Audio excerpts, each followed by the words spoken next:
Constituency है ये जम्मू सूबा की। ये this is the second largest constituency of Jammu province, जिसमें 1 लाख 1.25 लाख के करीब वोट है।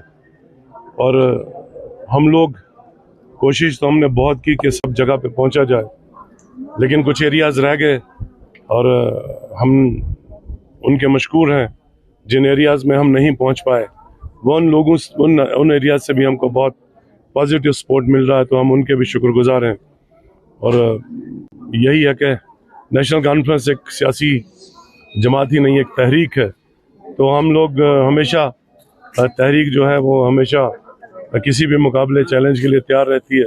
बेशक कम वक्त मिला, लेकिन इंशाअल्लाह ताला हम लोग होपफुल हैं कि यहाँ से नेशनल कॉन्फ्रेंस बड़ी थम्पिंग मेजॉरिटी से जीतेंगे। नेशनल कॉन्फ्रेंस अपनी पार्टी के मुद्दों के साथ जो आपका मंशूर है, पार्टी मंशूर, उसको लेकर पब्लिक के सामने गई। अगर आपसे बहरहाल के बारे में क्या मंशूर है, आप रखते हैं कि बहरहाल की फलाह बहबूद, बहरहाल जो बड़ी कॉन्स्टिट्यूंसी 1,34,000 वोटर हैं, वो बहुत बड़ा इलाका है, इस पर सजाद शाहीन का क्या अपना नजरिया है? किस चीज को लेकर आप इंशाल्लाह कामयाबी के बाद लोगों में किन चीजों को आप कोशिश करेंगे कि ये पहले तरजीह रहेगी? देखिए, हमारे 2 तरह के इश्यूज है।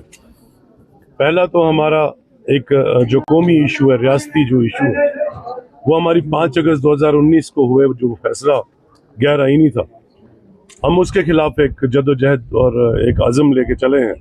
और दूसरा हमारे इलाकाई इशू हैं, जिनमें हमारे जो लोकल डेवलपमेंट से रिलेटेड डे टू डे लोगों की प्रॉब्लम्स हैं, इश्यूज हैं, और बेसिक फैसिलिटीज़ की बात है, पानी, बिजली, सड़क, स्कूल, हेल्थ केयर, उन इश्यूज़ को हम लोग उनका सामना कर रहे हैं। तो हमारी दोनों तरह की प्रायोरिटी रहेगी। जहाँ एक तरफ हम यहाँ नौजवानों को रोज़गार देने की बात कर रहे हैं, हमने अपने मैनिफेस्टो में एक बड़ा प्रो पीपल और प्रो प्योर एक मैनिफेस्टो है हमारे, उसमें हमने नौजवानों के लिए जॉब्स प्रोवाइड करने का हमने कमिटमेंट किया है। हमने बिजली 200 यूनिट फ्री देने की कमिटमेंट की है। 12 gas cylinder below poverty line के जो जुमरे में आते हैं उनके लिए किया है। हमने ओल्ड एज पेंशन को इंक्रीज करके 5,000 करने का फैसला किया है। इसी तरह से बहुत सारे हमारे इश्यूज हैं जो कलेक्टिवली लोगों को जो बेनिफिट देंगे। और वहीं मीनवाइल हमारे जो लोकल इश्यूज हैं उन पे भी हम उनको भी प्रायोरिटाइज करेंगे, क्योंकि हम जो देख रहे हैं वो आपको भी मालूम है कि बनिहाल कॉन्स्टिट्यूंसी बड़ी अंडर डेवलप्ड है और पिछले 12 साल दौर में यहाँ बड़ी नाकिस कारकर्दगी रही है यहाँ के जो नुमाइंदे हैं उनकी।